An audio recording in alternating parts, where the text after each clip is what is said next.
पिछली बार जो हम विषय सीख रहे थे उसी विषय में हम जाएंगे। हमने सीखा था वो बीज बोने वाले का दृष्टांत, जिसमें प्रभु यीशु मसीह 4 प्रकार की जमीन के बारे में बताते हैं और उसमें से 3 प्रकार की जमीन के बारे में हमने सीखा है। जिसमें सबसे पहले हमने मार्ग के किनारे की जमीन के बारे में देखा, जिन्होंने वचन को सुना लेकिन समझ में नहीं पाए और वो पक्षियों ने चुग लिया। और दूसरा हमने देखा पथरीली जमीन, ये वो जमीन जिसमें जब वचन का बीज बोया गया उनके समझ में आया और उन्होंने आनंद के साथ स्वीकार किया, परंतु जब वचन के कारण क्लेश आया, परीक्षा आई, तो वो पीछे हट गए और फल नहीं आया। और तीसरी जमीन हमने देखी थी झाड़ियों वाली जमीन, जिसमें के बीज तो बोया गया और वो उगा भी और वो बड़ा भी, लेकिन उससे ज्यादा तेजी से झाड़ियां बढ़ी और उसको दबा लिया। और वो झाड़ियां हमने देखा संसार की चिंता, धन का धोखा, अन्य वस्तुओं का लालच और जीवन के सुख विलास, वो चीजें, ऐसी झाड़ियां जिन्होंने वचन को फलवंत होने नहीं दिया। और उसके आगे जब हम बढ़ते हैं, हमारा प्रभु अच्छी जमीन के बारे में बता रहा है, अच्छी जमीन के बारे में। तो ये अच्छी जमीन को समझने के लिए जब हम परमेश्वर का वचन देखते हैं, बाइबल, बहुत सारी घटनाएं हैं जो एक घटना को अलग अलग जगहों में वर्णन किया गया है, यानी एक घटना कई जगह वर्णन मिलता है। जैसे कि ये बीज बोने वाले का दृष्टांत 4 सुसमाचारों में से ये 3 सुसमाचारों में इसका वर्णन मिलता है, मत्ती में, मरकुस में, लूका में। इन 3 सुसमाचारों में जब हम इसको पढ़ते हैं तभी हमारे समझ में आता है। यानी अगर हम वचन को साधारण रीति से पढ़ेंगे, जैसे हमने शुरू किया, उत्पत्ति से शुरू किया, उत्पत्ति पढ़ा, निर्गमन पढ़ा, करते करते एक एक किताब पढ़ते पढ़ते हम प्रकाशित वाक्य पे आ गए। 1-2 साल में हमने पूरा बाइबल पढ़ दिया। वो साधारण तरीके से पढ़ना है, परंतु उससे उतना समझ में नहीं आएगा जितना कि अध्ययन करने से समझ में आएगा। यानी पढ़ने में और अध्ययन करने में, दोनों में फर्क है। अध्ययन करने में कैसे?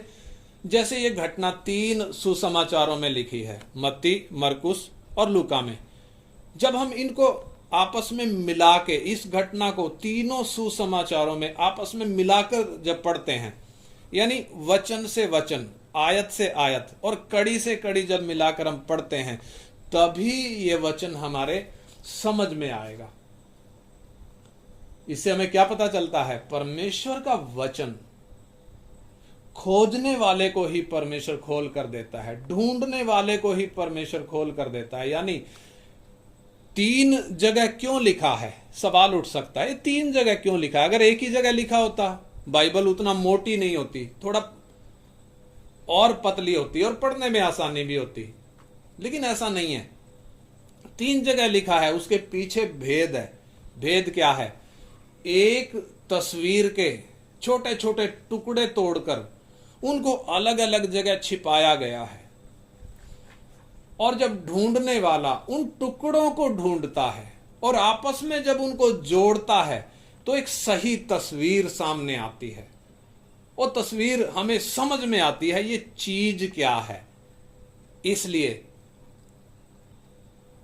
बाइबल केवल उन्हीं को समझ में आएगी जो इसको खोजते हैं, जो इसको ढूंढते हैं, वचन को जो लगन के साथ, भूख और प्यास के साथ जो सीखते हैं, उन्हीं के समझ में आएगा। तो अच्छी जमीन के बारे में आइए हम परमेश्वर के वचन से देखेंगे। मत्ती 13 अध्याय का 8 वचन पढ़ेंगे। मत्ती 13 अध्याय का 8 वचन, 13 का 8 पढ़े। पर कुछ बीज अच्छी भूमि पर गिरे और फल लाए, कोई 100 गुना, कोई 60 गुना और कोई 30 गुना। हाँ, इधर हमने पढ़ा कुछ अच्छी भूमि पर गिरे, कुछ बीज अच्छी भूमि पर गिरे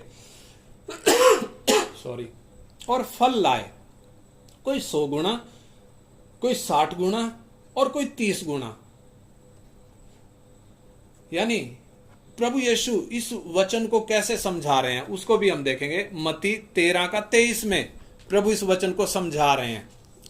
उसका 23 वचन हम पढ़ेंगे, 13:23। जो अच्छी भूमि में बोया गया, जो अच्छी भूमि में बोया गया, ये वो हैं जो वचन को सुनकर समझता है। हाँ, जो वचन को सुनकर समझते हैं। हाँ, और फल लाता है। हाँ, और कोई 100 गुना, हाँ, कोई 60 गुना, हाँ, और कोई 30 गुना। हाँ। यानी इसमें क्या लिखा है? जो वचन को सुनकर समझता है वो फल लाता है। कोई 100 गुना तो कोई 60 गुना, कोई 30 गुना। यानी इस वचन को पढ़ने से हमें पता चलता है कि वचन को जो सुनकर समझता है वही फल ला सकता है। यानी वो जो मार्ग के किनारे के थे वो वचन को सुना तो सही, समझ नहीं पाए, इसलिए वो बीज उगा नहीं।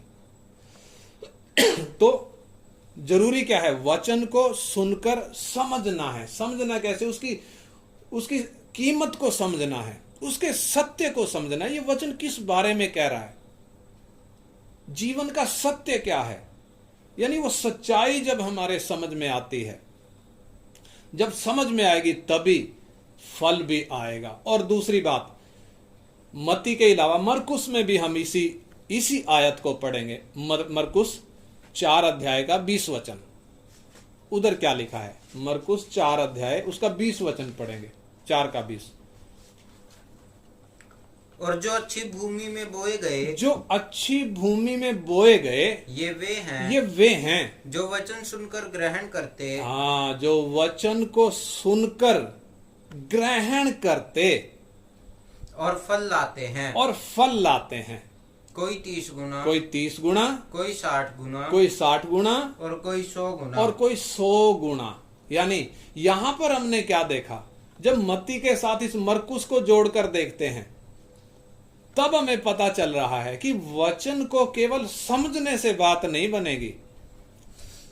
वचन को समझने के साथ साथ क्या भी करना पड़ेगा? ग्रहण भी करना पड़ेगा। यानी इधर लिखा है ना, जो वचन को सुनकर ग्रहण करते हैं वो फल लाते हैं। सुनने के साथ साथ क्या भी करना पड़ेगा? स्वीकार करना पड़ेगा। और किसी चीज को एक व्यक्ति कब स्वीकार करता है? जब उस चीज की अहमियत उसके समझ में आती है, उसकी कीमत जब समझ में आती है, वो कितनी अच्छी है करके, कितनी खास है करके सॉरी, तभी वो उसको स्वीकार करेगा। तो वचन को सुनना है, सुनकर समझना है, और समझकर क्या भी करना पड़ेगा? ग्रहण भी करना पड़ेगा। ध्यान से सुने, क्या भी करना पड़ेगा? ग्रहण भी करना पड़ेगा। और तीसरी बात, लूका 8 का 15, इसी आयत को लूका में हम पढ़ेंगे। लूका में क्या लिखा है? लूका 8 का 15।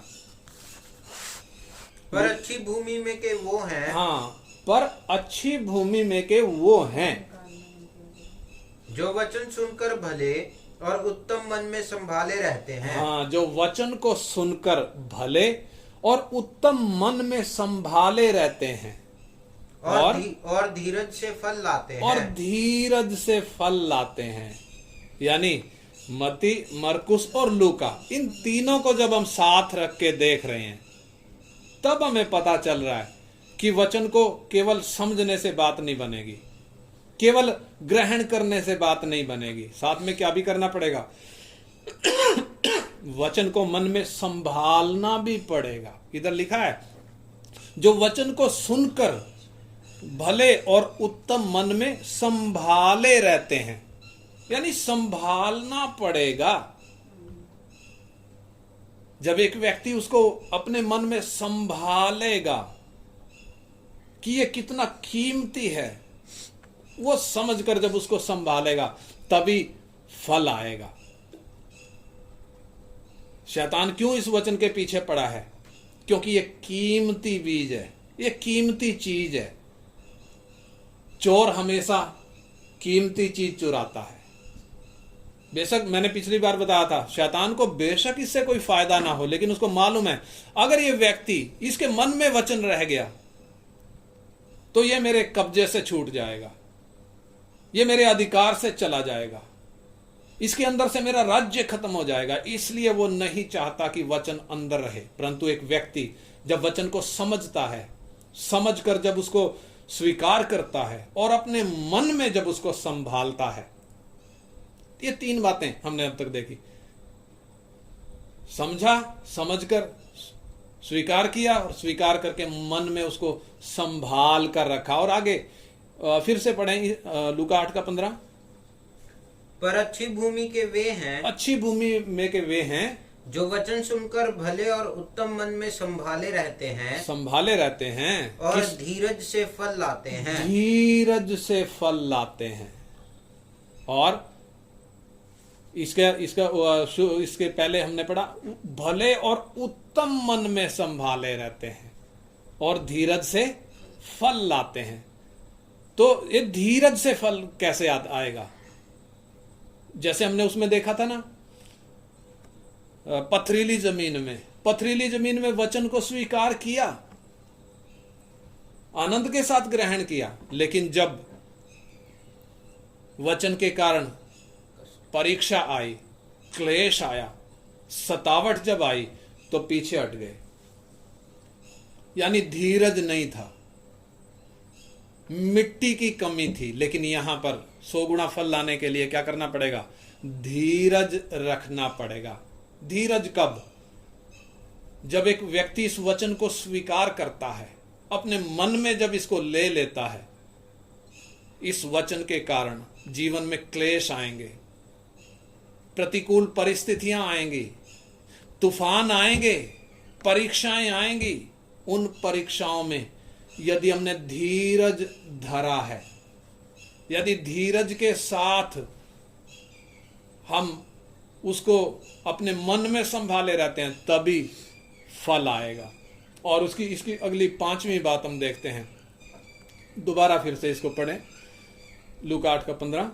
पर अच्छी भूमि के वे हैं, हाँ, जो वचन सुनकर भले और उत्तम मन में संभाले रहते हैं। हाँ, जो भले और उत्तम मन में संभाले रहते हैं। तो इधर ये बात हम देखेंगे, भले और उत्तम मन में, यानी 100 गुना फल आना है तो अति आवश्यक है कि वचन को भले और उत्तम मन में क्या करके रखें? संभाल कर रखें। ये भले का मतलब इंग्लिश में लिखा है ऑनेस्ट, यानी ईमानदार, और उत्तम के विषय में लिखा है गुड, यानी ईमानदार और उत्तम मन में वचन को संभाल कर रखना है। सवाल उठता है, जो मन हमने पीछे पढ़ा था ना, यिर्मयाह 17:9 में पढ़ा था, उधर लिखा है कि मन तो सब वस्तुओं से अधिक धोखा देने वाला होता है, उसमें असाध्य रोग लगा है, उसका भेद कौन समझ सकता है। यानी मन की ऐसी खराब हालत, ऐसी बुरी हालत कि उसमें असाध्य रोग लगा है, वो धोखा देने वाला है, सारी चीजों से ज्यादा धोखा देने वाला है। उसका भेद कोई समझता नहीं, क्योंकि बातों को छिपाता है। तो ऐसी बुरी हालत वाला मन कैसे भला और उत्तम बन गया? इधर लिखा ना, जो वचन सुनकर भले और उत्तम मन में संभाले रहता है। तो खराब हालत वाला मन कैसे उत्तम और ईमानदार बन गया? कैसे बना? यानी हर एक व्यक्ति की हालत कैसी है? मन सब वस्तुओं से धोखा देने वाला, असाध्य रोग लगा है, उसका भेद कोई समझ नहीं सकता। यही हालत सारे मनुष्यों की है, सब लोगों की यही हालत है, पढ़ा लिखा हो चाहे अनपढ़ हो, चाहे किसी भी स्टेटस का हो, हर एक की हालत यह है। परंतु उसके बावजूद भी कुछ लोग अपने आप को अच्छा समझते हैं। कुछ क्या, लगभग हर एक व्यक्ति अपने आप को दूसरों से उत्तम समझता है, अपने आप को औरों से अच्छा समझता है और इस बात को लेकर घमंड करते हैं। क्या करते हैं? मन घमंड से भरा रहता है कि मैं औरों से अच्छा हूं, मैं औरों से ज्यादा पढ़ा लिखा हूं, मैं औरों से ज्यादा बुद्धिमान हूं। और मालूम है परमेश्वर ऐसी सोच वाले व्यक्तियों के बारे में क्या कहता है? नीति वचन उसका 21 का 4 पढ़ेंगे। नीति वचन 21 अध्याय का 4 वचन। नीति वचन 21 का 4 जल्दी से। चढ़ी आंखें, चढ़ी आंखें, घमंडी मन और दुष्टों की खेती तीनों पाप में हैं। हाँ, तीनों क्या हैं? परमेश्वर का वचन कहता है पाप में हैं। चढ़ी आंखें, घमंड से आंखें चढ़ी रहती हैं, आंखों में घमंड झलकता है। और घमंडी मन यानी ये पाप में है। और भजन संहिता 101 का 5 में भी लिखा है। भजन संहिता 101 का 5। ये पिछले वाली वर्ष कौन सी थी? नीति वचन 21 का 4। और अभी हम पढ़ेंगे भजन संहिता 101 अध्याय का 5 वचन। जो छिपकर अपने पड़ोसी की चुगली खाए, उसका मैं सत्यानाश करूंगा। जिसकी आंखें चढ़ी हों और जिसका मन घमंडी है, उसकी मैं ना सहूंगा। परमेश्वर साफ कहता है जिसका मन घमंडी है, घमंड से जिसकी आंखें चढ़ी हैं, उसकी मैं नहीं सहूंगा, उसको मैं सत्यानाश करूंगा। और इसके अलावा पिछली क्लास में हमने देखा था यीशु मसीह बताते हैं मन में से क्या निकल रहा है। मन में से जो कुछ भी निकलता है वो बुरा ही निकलता है। ये है हालत। तो सवाल उठता है जब हालत ये है और परमेश्वर मन के विषय में जब ऐसा कहता है तो ये भला और उत्तम हुआ कैसे? एक तरफ तो ये है, ये हालत है। तो दूसरी तरफ जब हम देखते हैं जब एक व्यक्ति के पास प्रभु यीशु मसीह का सुसमाचार पहुंचता है और जब वो सुसमाचार का प्रकाश उस पर चमकता है तो उसे प्रकाश नहीं दिखता बल्कि क्या दिखता है? अपनी हालत दिखती है। उस प्रकाश में उसको अपनी असली हालत दिखती है। यानी जो अपने आप को अब तक धर्मी समझता था उसको अब समझ में आया मैं धर्मी नहीं हूं, मैं अच्छा नहीं हूं, मैं औरों से अच्छा नहीं हूं, मैं पापी हूं। और जब उसको ये बात समझ में आई, अपनी असली स्थिति जब उसको मालूम पड़ी, तब वो करता क्या है? उसका घमंड टूटता है, उसका घमंड चूर चूर हो जाता है, उसका मन टूटता है, वो छाती पीटने लगता है, वो रोने लगता है, वो अपने पापों पर पछताता है, अपने पापों से मन फिराता है। इसलिए परमेश्वर का वचन भजन संहिता 51 अध्याय उसका 17 वचन में लिखा है। भजन संहिता 51 अध्याय का 17 वचन। भजन 51 का 17। टूटा मन परमेश्वर के योग्य बलिदान है। हाँ, टूटा मन। अभी पिछली बार हमने घमंडी मन देखा था, घमंडी मन, लेकिन यहां क्या लिखा है? टूटा मन परमेश्वर के योग्य बलिदान है। हे परमेश्वर, तू टूटे और पिसे हुए मन को तुच्छ नहीं जानता। हाँ, तू टूटे और पिसे हुए मन को तुच्छ नहीं जानता। यानी परमेश्वर कौन से मन को पसंद करता है? वो मन जो टूटा है, जो पिसा है। और भजन संहिता 34 का 18 भी पढ़े। 34 का 18 मन के विषय में भी। 34 का 18। यहोवा टूटे मन वालों के समीप रहता है। यहोवा टूटे मन वालों के समीप रहता है और पिसे हुओं का उद्धार करता है। पिसे हुओं का उद्धार करता है। टूटे मन वालों के समीप रहता है और पिसे मन वालों का क्या करता है? उद्धार करता है। 147 का 3 भी पढ़े। भजन 147 का 3, 147 वर्स 3। 147 का 3। वो खेदित मन वालों को चंगा करता है। खेदित मन वालों को चंगा करता है और उनके शोक पर मरहम पट्टी बांधता है। उनके घाव पर मरम पट्टी बांधता है। यानी परमेश्वर खेदित मन वालों का मन खेदित क्यों हो गया? अपने पापों के कारण। जब सच्चाई मालूम पड़ी कि मैं पापी हूं, बहुत अफसोस किया, बहुत शोकित हुआ, बहुत पछताया। ऐसे खेदित मन वालों को परमेश्वर क्या करता है? चंगा करता है। उनके घावों पर मरम पट्टी बांधता है। कौन? परमेश्वर। और यशाया 57 अध्याय उसका 15 वचन में लिखा है। यशाया 57 अध्याय का 15 वचन। क्योंकि जो महान और उत्तम सदैव स्थिर रहता और जिसका नाम पवित्र है, वो यूं कहता है, मैं ऊंचे पर और पवित्र स्थान में निवास करता हूँ और उसके संग भी रहता हूँ, जो खेदित और नम्र है, कि नम्र लोगों के हृदय और खेदित लोगों के मन को हर्षित करूं। हाँ, देखिए इधर परमेश्वर के विषय में परमेश्वर क्या कह रहा है? क्योंकि जो महान और उत्तम और सदैव स्थिर रहता, यानी कभी बदलता नहीं है, महान है, उत्तम है और कभी बदलता नहीं है, जिसका नाम पवित्र है, वो ये कहता है कि मैं ऊंचे पर और पवित्र स्थान में निवास करता हूं। यानी परमेश्वर कहां निवास करता है? ऊंचे पर और पवित्र स्थान में। वो कभी बदलता नहीं है। महान और ऊंचे स्थान में, पवित्र स्थान में वो वास करता है। और आगे लिखा, और उसके संग भी रहता हूं जो खेदित और नम्र हैं, कि नम्र लोगों के हृदय और खेदित लोगों के मन को हर्षित करूं। यानी परमेश्वर जो पवित्र है, जो ऊंचे पर निवास करता है, जो पवित्र स्थान में निवास करता है, वो कहां भी निवास करता है? उस व्यक्ति के अंदर जिसका मन टूटा है, जिसका मन खेदित है, जिसका मन नम्र है, जो पापों पर पछताता है, ऐसे व्यक्ति के साथ परमेश्वर रहता है। और जब एक व्यक्ति पाप से मन फिराता है, मालूम है परमेश्वर क्या कहता है उसको?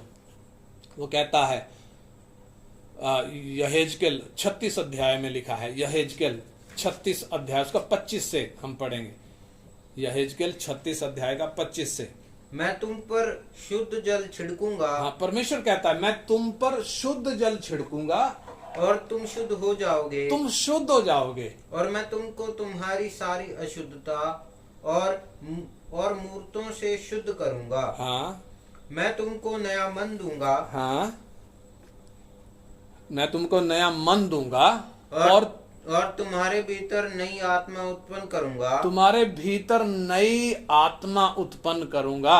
और तुम्हारी देह में से पत्थर का हृदय निकालकर, तुम्हारी देह में से पत्थर का हृदय निकालकर तुमको मांस का हृदय दूंगा। कौन सा? मांस का हृदय दूंगा। पत्थर का, यानी वो पुराने वाला जिसमें असाध्य रोग लगा है, उसको निकालकर तुमको मांस का हृदय दूंगा, तुमको नया मन दूंगा। और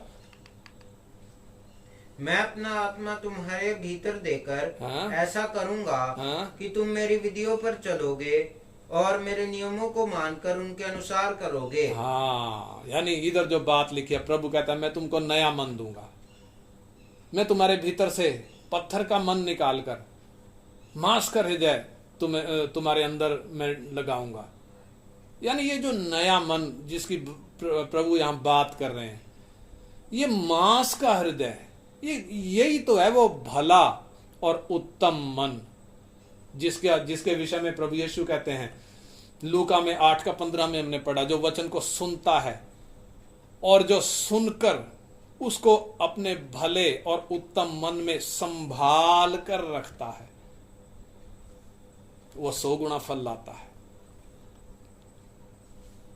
यानी वो खराब मन जिसमें असाध्य रोग लगा था, परमेश्वर ने हटा दिया।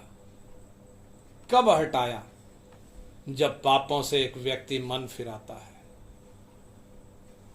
जब पापों पर शोक करता है, खेदित होता है, अफसोस करता है, छाती पीटता है, रोता है, जिसका मन टूटता है, जो नम्र होता है परमेश्वर के सामने, हे परमेश्वर मुझ पापी पर दया कर दे, मैंने आज तक आपके खिलाफ बलवाही किया है, मैं आज तक आपके विरोध में चलते आया हूं प्रभु, मैंने आपके विरोध में पाप किया है।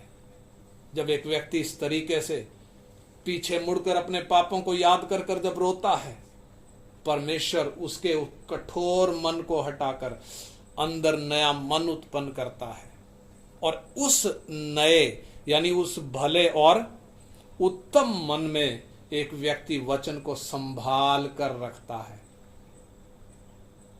उसमें जब संभालता है और धीरज के साथ, यानी परिस्थितियां आती हैं, अलग अलग कठिन परिस्थितियां आती हैं, ऐसी परिस्थितियों में जब वो धीरज धरता है तो उधर लिखा है वो 100 गुना फल लाता है, 30 नहीं 60 नहीं बल्कि 100 गुना फल लाता है।